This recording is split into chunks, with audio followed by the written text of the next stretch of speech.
Hello students, good morning. Welcome to the chemistry class. In last class we have discussed about the strong electrolytes and weak electrolytes and some of the electrolytes and non-electrolytes. Today we will learn about the Oester's dilution law for a weak electrolyte and Faraday's laws of electrolysis and what is the process of electrolysis. Okay, so first Oester's dilution law.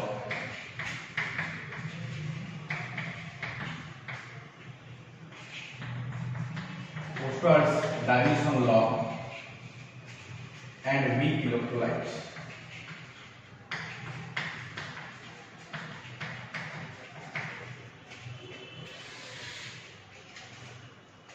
We know that the weak electrolytes are not ionized completely, means the degree of dissociation is less as compared to the strong electrolytes. Okay, and the law of chemical equilibrium is applicable for the weak electrolytes. So in Oester's dilution law we will take a weak electrolyte and their ionization, and we will calculate the degree of ionization in this Oester's dilution law. Okay, so we know that the weak electrolytes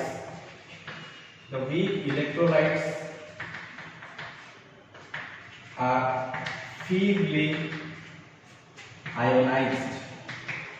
Feebly ionized means they are less ionized to complete or to give the ions.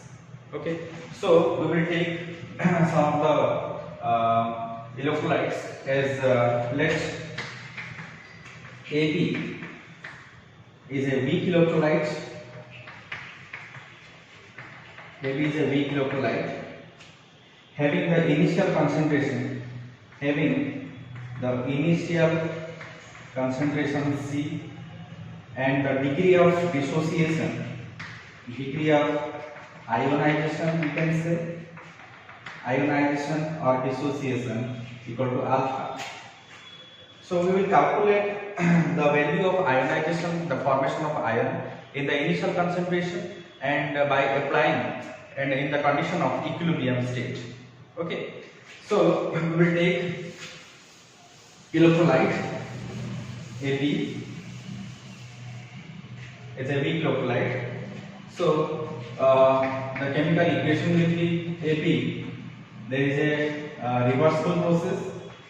Then it will form A plus B minus. Okay, AB is a weak electrolyte. AB is a weak electrolyte, and we know that the weak electrolytes are not completely ionized and their degree of dissociation is less. Okay, so A plus B minus are the ions formed from the weak electrolyte. So we will calculate in the initial concentration value. The initial concentration the value of AB is equal to C.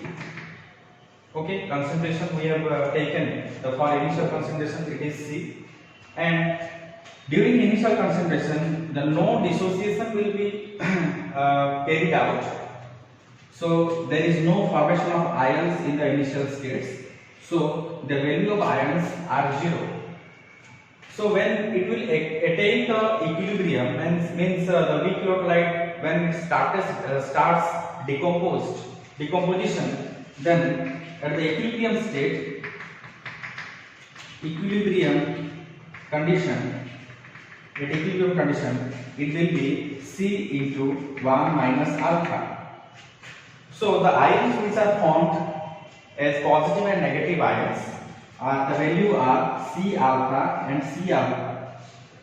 Okay, so we know that in initial concentration the value of concentration the weak electrolyte is C, and at that time there is no formation of ions, and when it attains some equilibrium, when the dissociation will start, then the equilibrium condition, then C into 1 minus alpha, the value of the positive and negative ions are C alpha and C alpha. Okay, so we will apply our law of mass action towards the equilibrium condition, we know that the law of mass action is the equilibrium constant is equal to the ratio of product of molar concentration of the product and the product of molar concentration of the reactant.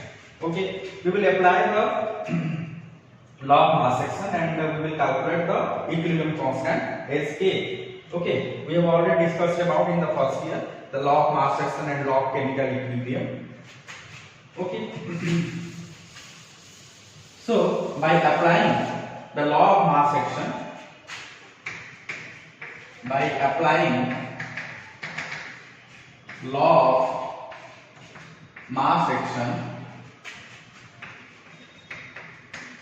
the equilibrium constant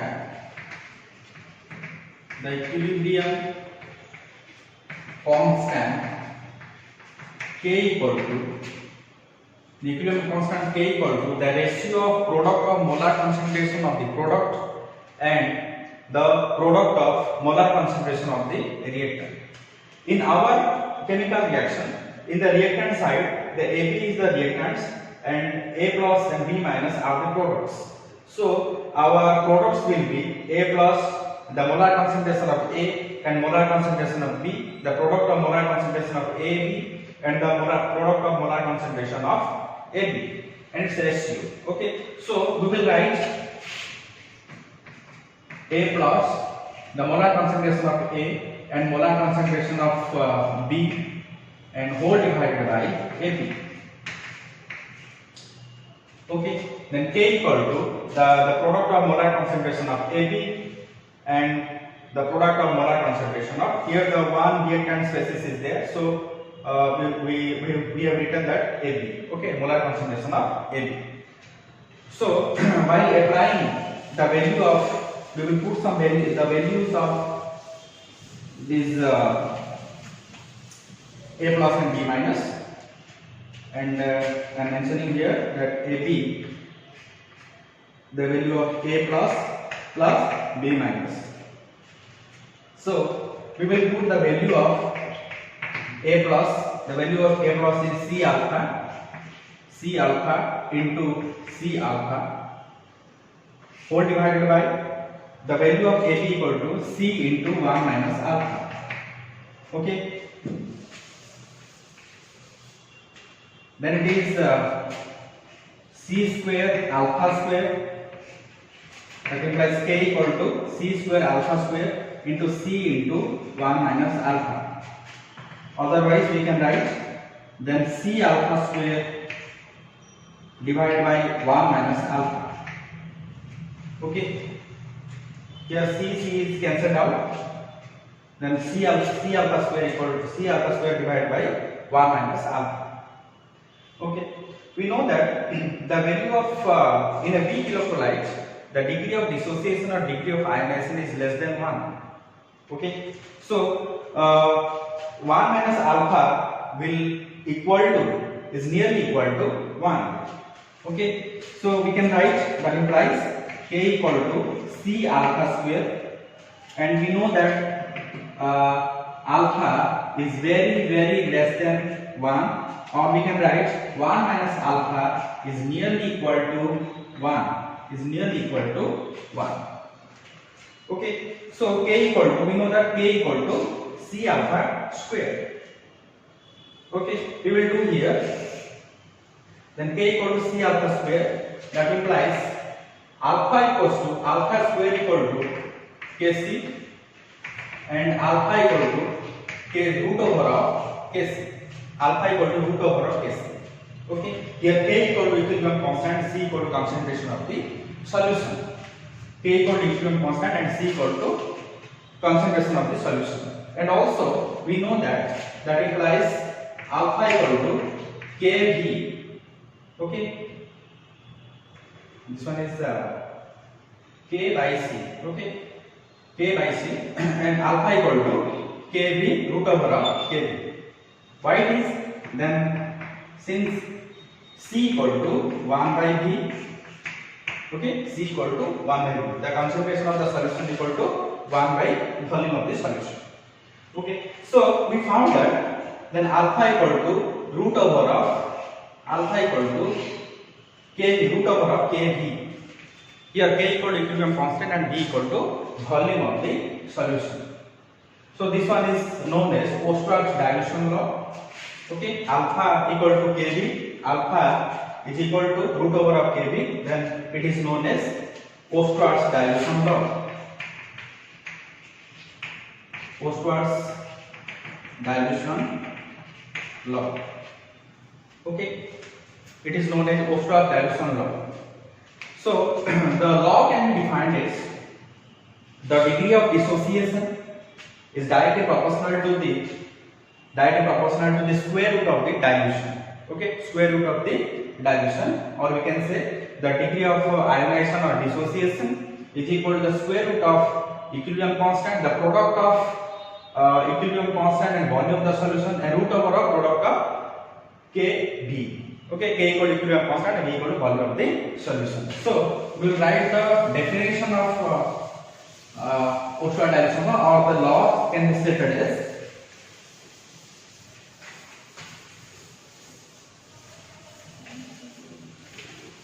so finally we got that alpha equal to root over of Kv. So the law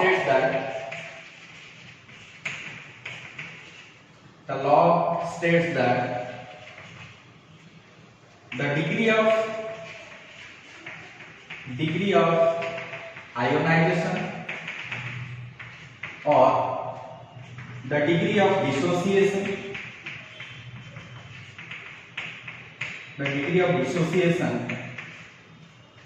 is directly proportional to the square root of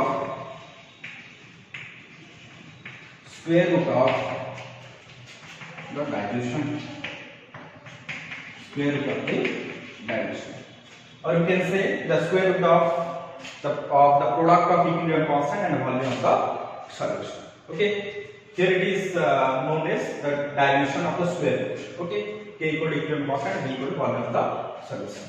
So in this way we can prove the Oersted dilution for a weak electrolytes, and at last we got that the law states the degree of ionization or degree of dissociation. The alpha is represented as the degree of ionization or degree of dissociation, and it is applicable for here for the weak electrolytes, and it is proportional to the square root of the dilution. Okay, this is all about the Oersted dilution and for a weak electrolytic solution. So let's move on to the electrolysis. What is electrolysis?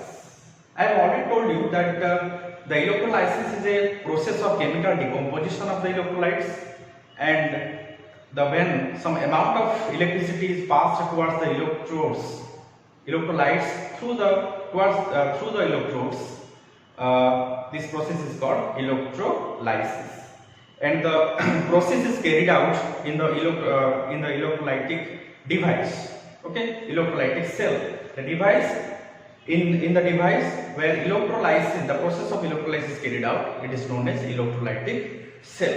Okay, so we will discuss about what is electrolysis.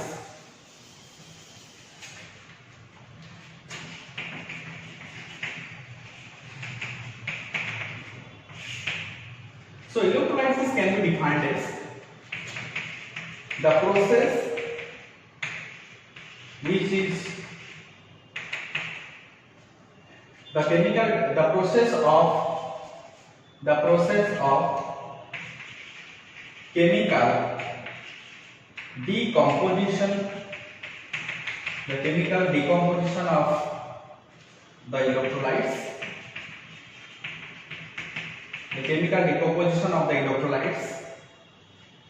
when some amount of electricity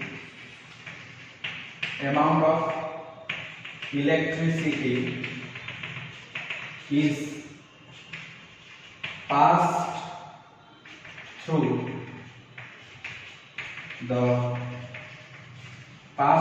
any of the electrodes, Okay, we know that in a electrolytic cell there are two electrodes, and we know that the metallic plates in oxidation and reductions are takes place in an anode. The two metallic plates are dipped in the electrolytic solution, and one is called anode and one is called cathode. In anode side the oxidation process is carried out, and in cathode side the reduction process is carried out, and the oxidation reduction is altogether called redox reaction. Okay, so when some amount of electricity is passed through the electrode, then the electrolytes starts the decomposition, forming ions are called, the process is called electrolysis, and the device which is used to carry out the electrolysis process is called as electrolytic cell. Okay, this is all about the electrolytic cell, and in anode oxidation process is carried out, and in cathode is reduction process is carried out, and the process is altogether called redox reaction. And in this process oxidation redox reaction is we will discuss in the future. Okay, in this chapter. So this is all about the electrolysis, and now we will discuss the laws of electrolytes. Okay, the laws of electrolysis, laws of electrolysis. There are two laws of electrolysis which is carried out and which is proposed by the Faraday. Faraday proposed these two laws of electrolysis. Then one is called Faraday's first law of electrolysis, and the second one is known as Faraday's second law of electrolysis. These two laws are carried out or proposed by Faraday. Okay, so first we will discuss the Faraday's first law of electrolysis. Now, what is Faraday's first law of electrolysis?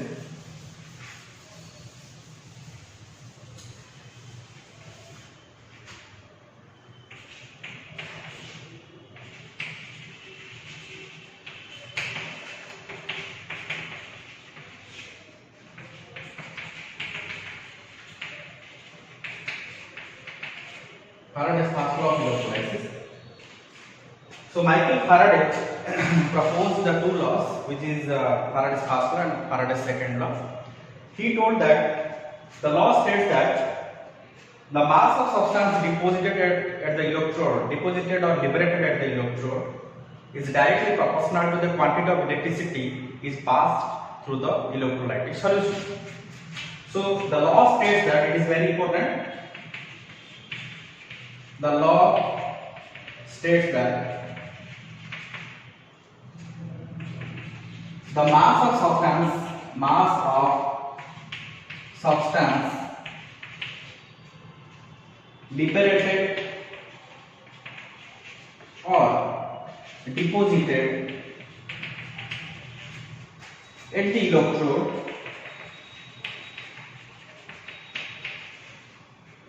is directly proportional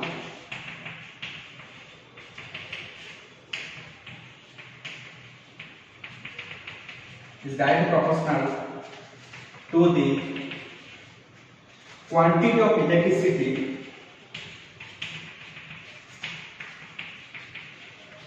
quantity of electricity is passed through the electrolytic solution. Okay, when some amount of current we will supply to the electrolytic solution, then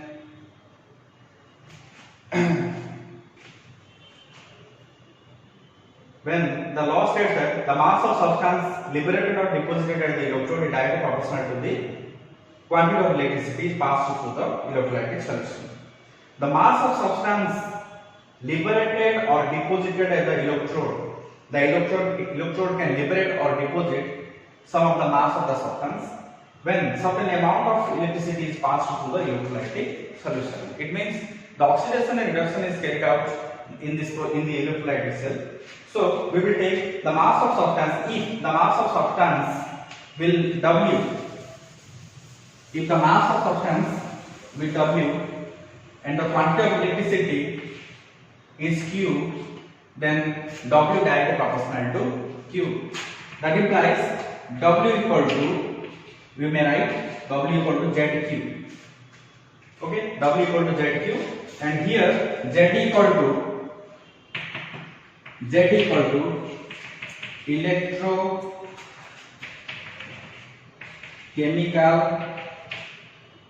electrochemical equivalence. Z equal to electrochemical equivalent. Okay. If when Q equal to 1 coulomb, I equal to 1 ampere, then T equal to 1 second. When 1 ampere of current is supplied to the electrolytic solution in T second, in 1 second, then Q equal to IT. So that implies here we can say W equal to Z into IT.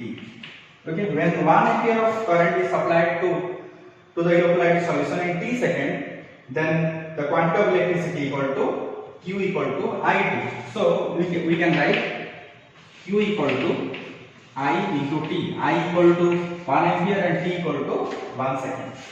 Okay, W equal to ZIT. When Q equal to 1 coulomb and I equal to 1 ampere and T equal to 1 second, then W equal to Z into 1 into 1. That implies W equal to Z. That implies here W equal to Z. W equal to the mass of substance, the weight of the substance deposited is equal to the electrochemical equivalent. Okay. So we will write, then what is electrochemical equivalent?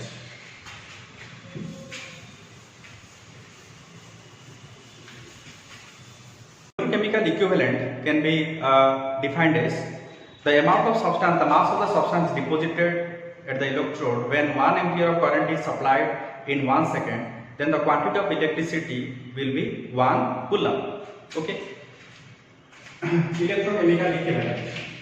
Electrochemical equivalent.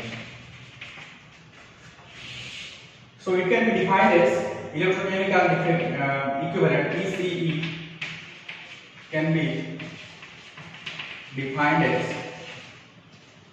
the mass of substance,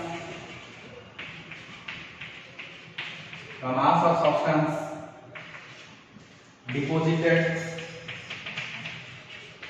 when 1 ampere of current is supplied in 1 second. So in 1 second, so the quantity of electricity, therefore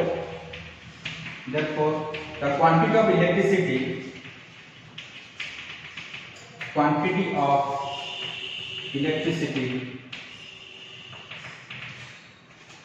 will be 1 coulomb, or you can say Q equal to 1 coulomb. So how can we calculate the electrochemical equivalent? It means 1 Faraday means 96,500 coulomb of electricity, okay, deposits 1 gram equivalent.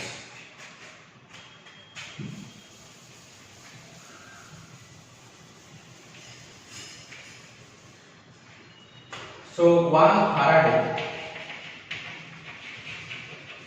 it means 96,500 coulomb of electricity deposits 1 gram equivalent. So the electrochemical equivalent Z equal to, okay, chemical equivalent 1 gram equivalent means here the chemical equivalent E, okay, 1 gram equivalent chemical equivalent by 96,500 coulomb. Okay, so Z equal to electrochemical equivalent by 96,500 coulomb. Okay, this is all about the first law of Faraday's first law. Okay, so today we have discussed about the Oersted dilution law for weak electrolytes and what is the process of electrolysis and Faraday's laws of electrolysis. Okay, Faraday's first law of electrolysis. The Faraday's first law explains the mass of substance liberated or deposited at the electrode is directly proportional to the quantity of electricity is passed through the electrolytic solution. The mass of substance we can take W and the quantity of electricity is Q. So W directly proportional to Q. If W directly proportional to Q, then W equal to Z IT and Z equal to electrochemical equivalent. And we calculated some 1 ampere of current is supplied at t second, then the quantity of electricity Q equal to IT. Okay, then Q equal to coulomb and I equal to 1 ampere, T equal to 1 second. So Q equal to IT. Then definitely the value is W equal to Z, means the mass of substance is equal to the electrochemical equivalent. And the electrochemical equivalent we have defined the mass of substance deposited at the electrode, the mass of substance deposited when 1 ampere of current is supplied to the electrolytic solution in 1 second. It means the quantity of electricity Q equal to 1 coulomb. So the electrochemical equivalent Z equal to chemical equivalent divided by 96,500 coulomb. It means when 1 Faraday of electricity, 1 Faraday means 96,500 coulomb of electricity when we supplied to an electrolytic solution, then the 1 gram equivalent of substance is deposited. It means Z equal to chemical equivalent E divided by 96,500 coulomb, what we have discussed. Okay, this is all about our today's topic, and in the next class we are going to discuss about the Faraday's second law of electrolysis. Okay, so I think most of you understood, and thank you very much.